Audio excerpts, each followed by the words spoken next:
Bien, je donnerai la parole maintenant à Jean-Pierre Ricot, parce qu'avant de rentrer dans les chiffres européens, moi je pense qu'il est intéressant aussi d'avoir les chiffres locaux. Et donc, je pense que lui, il a des chiffres concernant le Conseil général qui sont ahurissants. Moi, en tout cas, avant de donner la parole, je sais que je suis allé au Conseil général passer la matinée avec Barbara avant-hier, et qu'est-ce que j'y ai vu? J'ai vu quand je suis arrivé au Conseil général, déjà, ça a été la sécurité. Je suis arrivé, comment vous appelez, qu'est-ce que vous venez faire, qu'est-ce que vous cherchez? Alors je lui dis, moi je suis contribuable montpelliérain, je veux savoir où vont mes impôts, donc j'aimerais voir. Qu'est-ce que vous voulez voir?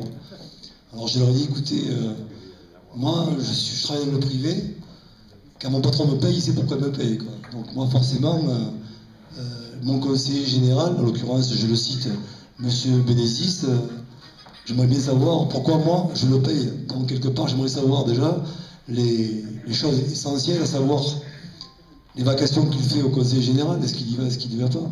Quand il y va, qu'est-ce qu'il y fait? J'aimerais savoir ce qu'il dit, quoi. C'est quand même normal, quoi.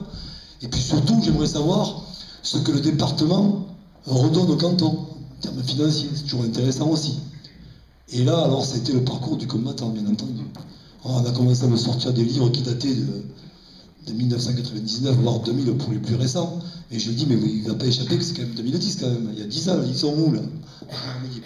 Ah, alors là, les 10 dernières années sont encore au Conseil général. Ah, d'accord, et comment on fait pour les avoir?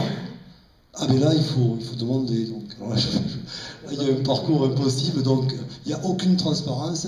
Et après, moi, je vois sur la propagande socialiste, notamment dans le quartier, alors là, après, on a droit, on a fait ci, on a fait ça, demain on fera ci, demain on fera ça.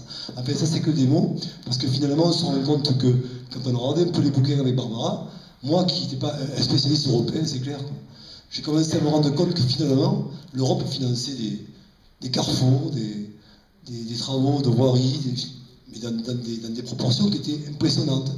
Donc je me suis dit, finalement, la propagande que je vois partout, avec les logos conseil régional, conseil départemental, je me suis dit, mais finalement, le logo européen, on ne le voit jamais, quoi. Finalement, on ne le voit jamais, et pourtant, ils sont significatifs au niveau des financements.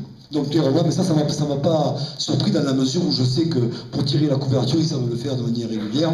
Et d'ailleurs, je me suis expliqué avec M. Bénézis avant-hier, lors d'un débat télévisé, je lui ai expliqué un peu comment il gérait un peu le canton. Mais ça, il le sait. Mais ça, il faut que tout le monde le sache aujourd'hui. À Montpellier, donc, eh bien, l'argent public, il est un peu géré un peu n'importe comment. Et malheureusement, il n'y a aucune transparence qui fait état que quand même l'Europe est présente, l'Europe est importante, et je crois qu'il ne faudra pas occulter pour l'avenir que l'Europe c'est nécessaire. Voilà. Donc je passe la parole à Jean-Pierre Ricot qui